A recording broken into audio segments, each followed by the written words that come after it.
and firearms on the streets, and they were gunned down. Recently, yesterday, we learned of a different case where a man did not have a firearm. We don't know that he committed any crime, and he was shot too, and that was justified. And I bring up these things because no matter what we want to think, we know that perception right now in the city of Baltimore police is pretty low. And if you were to become mayor within your first 90 days, what would you do to restore faith and trust in this police department? And I know some of the other candidates, maybe you want to pretend that it's good and it's high or something like that, but that's a bunch of baloney. We know that Baltimore's majority population has absolutely no faith in this police department. And quite frankly, I think that ties directly into why the homicide clearance rate is so low, because you're not going to talk to people you cannot trust. So I think it's just compounding issues. So again, the question I'm asking is, when we see these things happening and there's continuous questions about are these things being thoroughly investigated, what's going on, whatever, how would you address this in your first 90 days to restore the trust with the community and this police department? Good question. It's such an important question. And so I've been, for a significant part of my career, I was a prosecutor. I've been mostly doing violent crime prosecution. And also I was deputy state's attorney. And so I've seen, up close and personal, this issue, the lack of trust in the police, but also on the other side, the police lack of trust in the community. And it's a very toxic relationship. And it's very real, and it directly impacts the investigation, as you said, and then the prosecution of cases. And part of being a prosecutor is trying to build relationships and say, please trust the system. Despite sometimes evidence to the contrary, please trust it, because we have, it's necessary that you participate so that we can have, fair hearings and just. It's an incredible thing about the civics, and the Sun has said, my plan is the best, not just on safety, but the best plan for restoring faith in our criminal justice system. And I have a whole pillar just on this issue, and some of it's very technical, talking about how we can have simultaneous investigation on the criminal side, but also the administrative side. So the police department isn't waiting for months and months and months to take action when a police officer has done something wrong that requires an administrative sanction. It's about not just having body cameras, but making sure that we're operating body cameras in a transparent way, providing information to the public and press in an effective and responsive way. But it's also about looking bigger picture about how we train, how we recruit, and how we measure police performance. Because you have to change the culture of the department. Well, and I also just want to stress, it's our department. It is our police department. We pay for it. We depend on it, so we have to get it right. Well, if you talk to many people in the street, they don't feel it's ours. They feel it's an occupying outside force.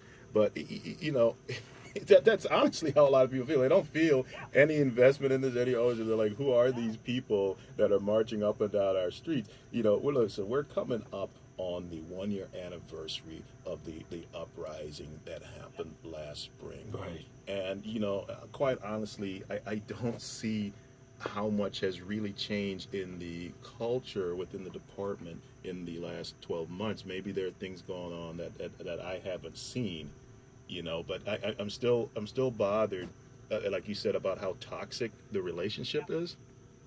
I agree. No, it's incredible. It's crippling us in so many ways. One thing I'll say, you've been a prosecutor, so you've been in the system for a while in that aspect. The other two front runners have been in elected office. All of you have been around during the time when Baltimore has been highly, highly, highly efficient at locking up lots and lots and lots of people. And if you look at a course of 10 years, we have seen no real net reduction in crime and violence, but we're really good at arresting lots of people in the last couple of decades.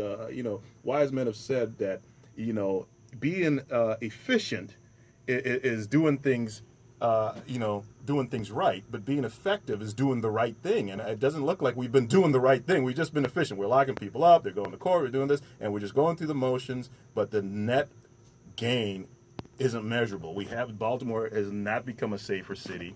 People, listen, we had 344 murders last year, and this year, so far, we're on pace exceeding that. Correct. So something is missing in the picture here. Well, let me disagree with one of the premises. When I was in the state's attorney's office's deputy, we actually made a dramatic reduction in violence and saw the greatest reduction in a generation in the city and had homicides under 200 for the first time in almost 40 years and saw violent crime drop across the board. And at the same time, arrests were cut in half. So to me, that proves what what should be self-evident, that public safety does not demand mass incarceration or zero tolerance. In fact, I think the zero tolerance policy contributed in some ways to the violence because of the distrust it bred in the community. So actually we can do it right, and I've been part of an administration that made a difference, and that's why my plan builds on what worked during that time period, and it builds on what's also worked across the country, both in the context of fighting crime, but also in the context of interventions to keep people entirely out of the system, especially for teenagers. Well, it honestly go ahead. Yeah, so I think what we've seen in the city is when you have people targeting resources on violent crimes, guns, and crimes where people are hurt, and at the same time you're focusing on interventions that keep people from being arrested and diverting people out of the system, then you can actually see a difference. The problem is we lost, I think the failures of leadership in our city meant that we lost that kind of strategy and that kind of urgency and that kind of hard work, and we've lost so much ground. And you're right, 344 people are dead, and the youngest victim last year was 9 days old, and the oldest was almost 70. So, I do think we're in a crisis, but I think we've proven that we can do it, and we can do it while cutting arrests and while diverting nonviolent cases out of the system. Now, Miss Elizabeth Embry, the candidate for Baltimore City Mayor, if a riot break out, how would you handle it? Like if if a riot broke out while you're in office, how would you handle it? Wow.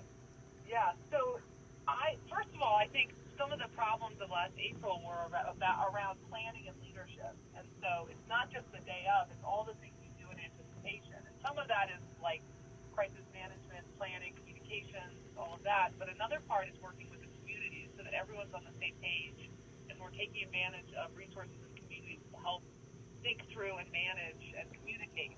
Because one of the great problems last April was the lack of communication and lines of decision making. So to this day, it's hard to know who said, let's stop the buses. Who said, I'm not kidding. I mean, you've read the report. Larry and I were standing there watching the buses being unloaded, Right. watching the buses close their doors as students approach, and we're scratching our heads because we're seeing this in real time. We're like, they're trapping the student, and this is before things exploded. We're like, this isn't going to end well. We're like, oh boy.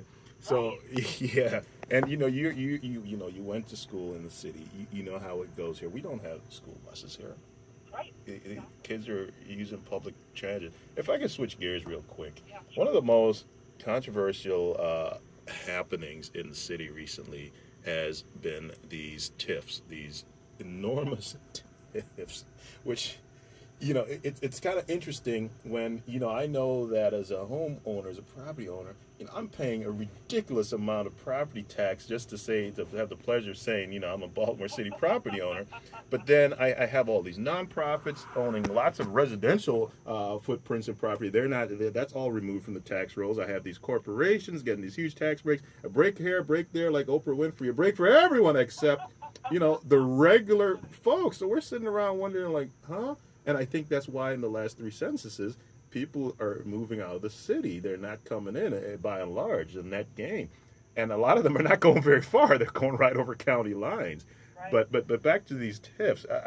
You may have addressed this elsewhere, but for the sake of this audience and our program, what's your position on these things?